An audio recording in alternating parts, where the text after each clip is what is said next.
This is Blaine Young from incanos.ca, and we're talking with Garth Rustand. Garth is the executive director of the website Investors Aid Cooperative of Canada. Garth, how are you doing this afternoon? Good. Great to talk to you, Blaine.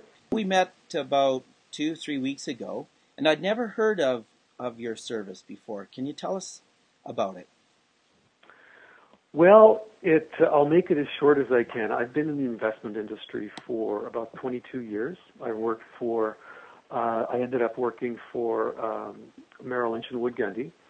And while I was there, I started to realize that I didn't feel very good about the work I was doing. Now, you have to understand that everything you're trained to do in the investment industry is basically how to sell a lot of product and make as much money for the firm as you can. So that was making me feel a bit nervous. And also, I got a study that came across my desk from the United States, a big research firm called Dalbar.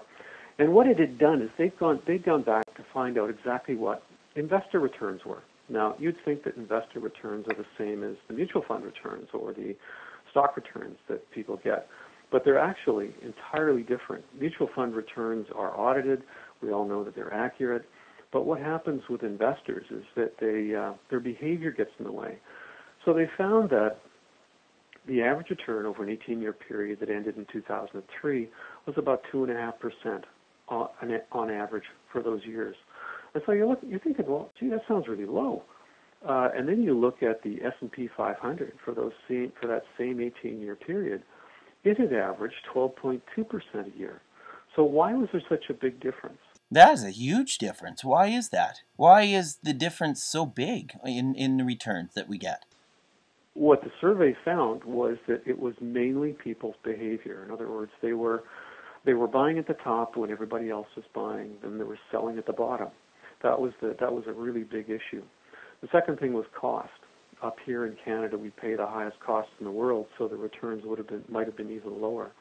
So after reading this, I thought, gee, that's probably what's happening to a lot of people up here, but we don't have Canadian research like that. So anyways, I decided, a couple of other reasons, personal reasons, I decided to sell my practice, and I left the industry and began doing research on the investor side just to see what the experience was.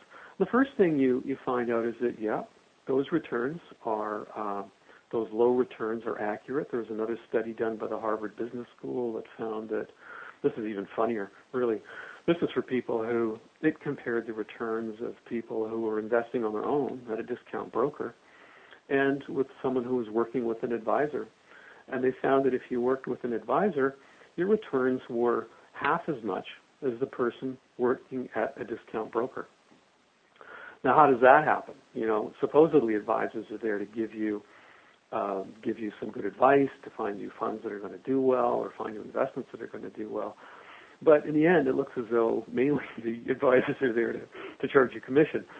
So anyway, that was a Harvard Business School study that found that, again, average returns over the period of the study were about 3%, just a little higher than the 2.5%.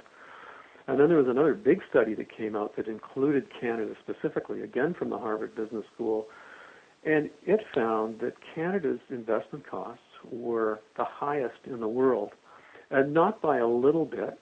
Our costs in Canada are the highest in the world? Like how much higher? 10%? 50%? They're about 60% higher than the U.S. cost, but over 200% higher than costs in Europe. Right. Now, when you do a little bit of quick math here, you realize that if you're paying 2.8% or 2.5% to manage your portfolio, right, there just isn't a lot left. Average returns are only about 6%, 7%. So it's taking about, and this is what the studies found, it's taking about half your returns. It sounds like from what you learned from these studies didn't sit well with you. What did you do? What I decided to do was to, first of all, I wrote some courses, and I had a private company.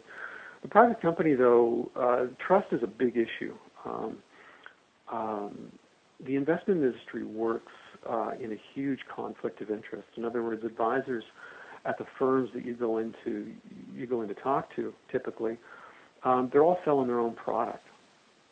So even though they sign off on a document that says you have to put the client's interest first, they get paid so much to recommend their own firm's product that they do that, even though there might be other better products somewhere else. So people have never had a huge amount of trust in their advisors. So we felt that it was a better idea to have a more open structure. So we decided to set up a co-op that's run by the members, for the members, and we don't sell any investments. We don't manage any investments. But what we do is make sure that people know which are the best products, how to reduce their costs, and where to find the best advisory option. So the financial aid co-op isn't like a typical financial advisor where you manage people's money. No, we're closer. We're more like Lemonade, the car books. Right. Okay. So we give everybody the information they need to work on their own, but we have a whole bunch of consumer reports there that help you to reduce your costs by up to 80 or 90%. We have a report on strategies, on how to make sure your investments are safe. All sorts of consumer reports there. There are directories. There are product listings, best portfolios, and this is an interesting thing. The portfolios that we recommended have products in them that we then go back to see how well they've done. So when we look at, it's all there on the home page, but when you look at the products, we go back and do the 5-year returns on those. We find that the products that the co-op recommends have outperformed between 85 and 95% of all the other products out there. So we know that the approach that we take, the products we recommend, are doing extremely well. So that's the main thing. But we're closer to, we're there to help people who work on their own get the right products, the right options, and also to help people who work with advisors to get their costs down. Okay, Garth, we're going to take a break here, and when we come back, I want you to tell us more about other services you offer to your members.